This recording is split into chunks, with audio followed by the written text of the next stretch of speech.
y yo voy a hablar sobre la teoría de la evolución de Lamarck, el neolamarquismo y su posible vinculación con la epigenética.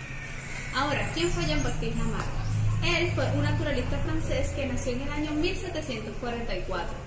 Él fue quien formuló la primera teoría de la evolución y en ella reconocía que la evolución es progresiva y que los organismos se adaptan a un ambiente. ¿Qué sucede? Cuando Lamarck plantea esta teoría en su época, estaban las ideas creacionistas. Estas ideas eran las que todo ser vivo, todo organismo natural era creado por Dios. Cuando él abre las puertas al pensamiento evolucionista, fue duramente criticado, ya que no existían pruebas ni evidencia de lo que él decía. Él postuló 3 principios básicos en su teoría. Primero, los organismos poseen un impulso interno hacia la perfección. El segundo es que los organismos tienen la capacidad de adaptación a su medio ambiente. Y el tercero es que se produce con cierta frecuencia la generación espontánea. ¿Qué era la generación espontánea? Pues que él era partidario de que a partir de la materia inorgánica surgían los organismos. A través de un soplo de vida se le otorgaba un alma a cada cuerpo. Ahora, ¿de qué se trataba el lamarquismo? El lamarquismo se trataba, con esta teoría, él trataba de explicar cómo fueron surgiendo las otras especies sin la intervención de los dioses. Entonces,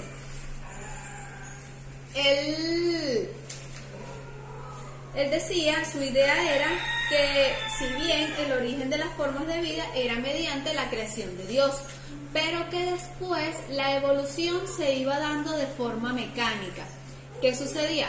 El ambiente donde ellos se encontraban iba cambiando y esto hacía que las formas de vida lucharan por adaptarse continuamente a las nuevas exigencias de su ambiente. Estos esfuerzos por adaptarse a las modificaciones del ambiente también modifican su cuerpo físicamente. Y estos cambios físicos eran heredados por su descendencia. A este concepto se le llamó la herencia de los caracteres adquiridos. Los padres le heredaban a sus hijos los rasgos que ellos adquieren por medio de su relación con su entorno. Para él explicar este concepto, él utilizó el ejemplo, voy a dar el ejemplo más famoso que él utilizó, que es el caso de las jirafas que estiran el cuello. Él explicó que un animal parecido a un antílope ve cómo su ambiente se empieza a volver cada vez más seco. Entonces él empieza a necesitar alimentarse de las hojas de los árboles. El hacer esto, para alimentarse de las hojas, él empieza a estirar su cuello. Y el estirar su cuello se vuelve un hábito de su vida diaria. Entonces, ¿qué sucede? Los pseudoantílopes que no lucharon por estirar el cuello, estos se morían de hambre. A diferencia de los que sí estiraron el cuello, no solo sobreviven, sino que el estirar el cuello siempre hacía que su cuello se estirara un poco más, y esta característica física ellos la heredaban a su descendencia. Y con el paso de las generaciones se creara lo que una nueva especie, que sería en este caso la jirafa. Él creía que el origen de todas las especies surgían de una forma muy simple, que generación tras generación se iba convirtiendo en un organismo más complejo. Esto fue lo que él planteó en su teoría. ¿Qué sucede?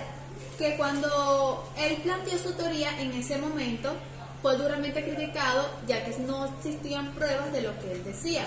Posteriormente, un tiempo después, surgió la teoría de la evolución de Darwin, y entonces la teoría de Lamarck se consideró un modelo fallido. ¿Por qué? Porque en primer lugar se sabe que los seres vivos tienen un margen de posibilidades muy limitados al momento de modificar su cuerpo con su uso. Es decir, el cuello no se alarga por estirarlo siempre. Otra razón por la que el modelo de Lamarck se considera un modelo fallido fue por sus asunciones acerca de la herencia de los caracteres adquiridos. ya que lo que hacemos no modifica nuestro ADN de las células germinales cuyos genes se transmiten durante la reproducción. ¿Qué pasó? Que a finales del siglo XX comenzó a comprenderse que sí hay ciertos caracteres que pueden ser adquiridos y pueden ser heredados. Esto era por medio de la alimentación o exposición a ciertos contaminantes.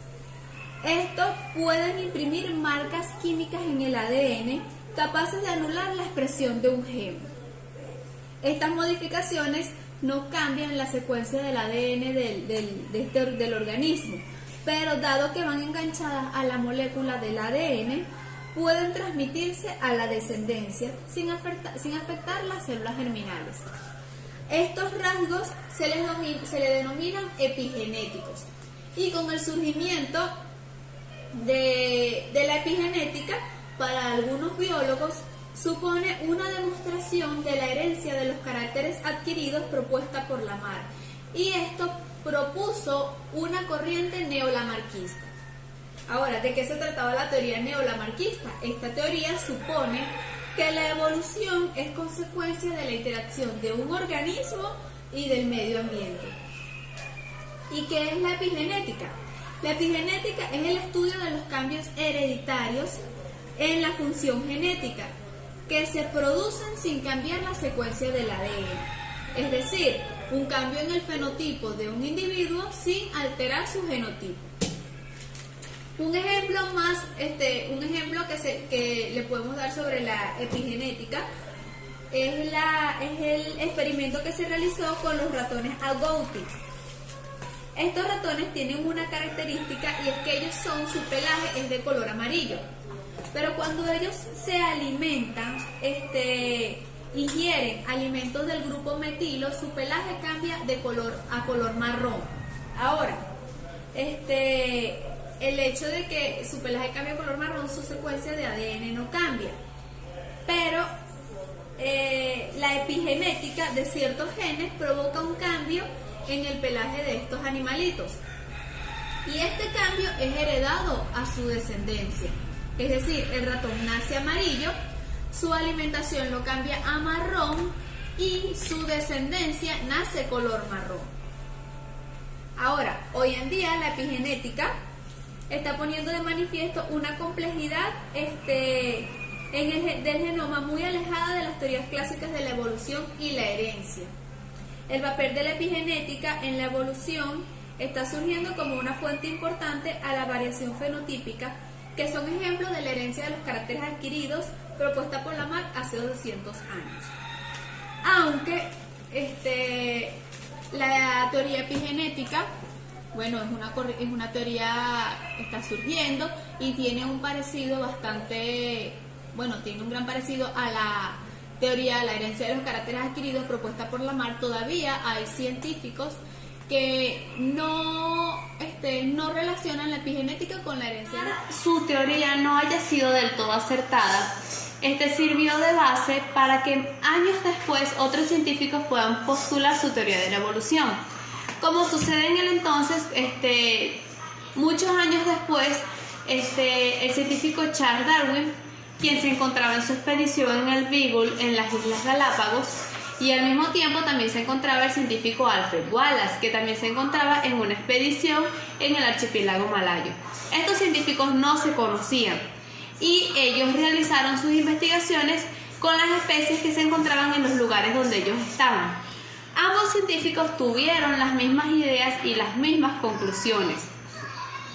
No se publica su trabajo hasta 20 años después, en el que ellos intercambian cartas y llegan a la misma conclusión, donde dicen que la selección natural es un mecanismo que determina la adaptación y especiación de los seres vivos.